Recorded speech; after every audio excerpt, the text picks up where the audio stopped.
How would you respond to Rahul Gandhi, trying to show a difference between Hindu as well as Hindutvawadi?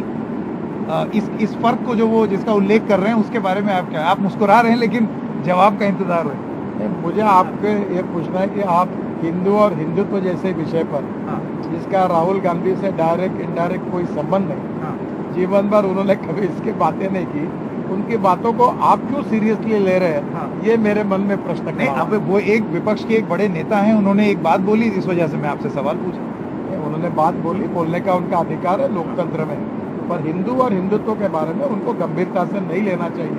उनकी party भी नहीं लेती, देश की जनता भी नहीं लेती, हम भी नहीं लेते, आपने भी नहीं लेना चाहिए, यही मेरा आपसे अनुरोध है। अच्छा, अब एक सवाल मैं आपसे पूछना चाहता हूँ कि जब प्रधानमंत्री मैदान में उतरे तब ये आरोप लगने लगे कि भाई क्या योगी आदित्यनाथ अपने दम पर इतने काफी नहीं थे और इतने काबिल नहीं थे कि अब प्रधानमंत्री को पूरी तरीके से कैंपेनिंग की बागडोर अपने हाथ में ले लेनी पड़ रही। हर चुनाव में भारतीय जनता पार्टी में प्रधानमंत्री से लेकर हमारे अध्यक्ष से लेकर छोटे कार्यकर्ता तक हम सब ताकत से काम करते, यही भारतीय जनता पार्टी की प्रतार परंपरा है। ये पार्टी परिवारवादी पार्टी नहीं है, पिता पुत्र की और माँ बेटों की पार्टी नहीं है। ये पार्टी कार्यकर्ताओं की पार्टी है, विचारधाराओं पर चलने वाली पार्टी है, और इसलिए इस पार्टी का जब भी चुनाव होता है तो हर कार्यकर्ता चाहे किसी भी पोस्ट पर हो, प्रधानमंत्री हो, मुख्यमंत्री हो, पार्टी का अध्यक्ष हो, सब मिलकर पूरी ताकत के साथ काम करते हैं, और यही हमारी प्रथा है, परंपरा है, और यही हमारे पार्टी के संगठन की सबसे बड़ी ताकत है।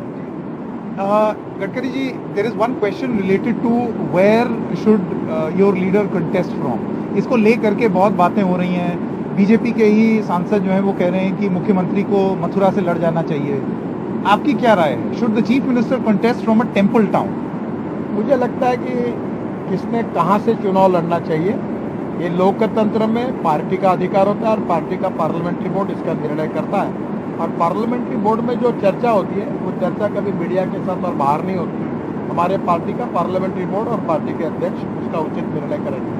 एक सवाल मैं आपसे पूछना चाहता हूँ। You must have heard the comments of the Meghalaya governor Satyapal Malik कि उन्होंने क्या बोला, और इस बार उन्होंने पहली बार ये directly attack the prime minister कि प्रधानमंत्री से मेरी लड़ाई हो गई।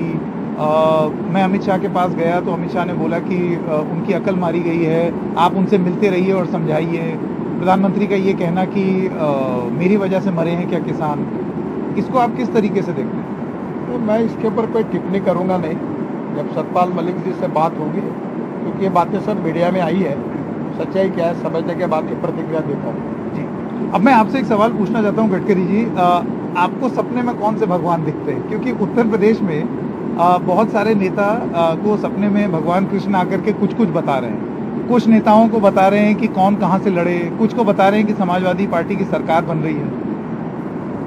सपने में भगवान दिखना, इसको आप किस तरीके से? ऐसे है कि भगवान श्री कृष्ण हो, भगवान राम हो, सब हमारे आदरणीय हैं, और हमारे दीनदयाल उपाध्याय जी ने हमको जो बताया, अंत्योदय, जो शोषित है, पीड़ित है, दलित है, सामाजिक आर्थिक शैक्षणिक दृष्टि से पिछड़ा हुआ है, जो उस आखिरी पायदान पर खड़ा है, उस दरिद्र नारायण को भगवान माने और उसकी निरंतर सेवा करें।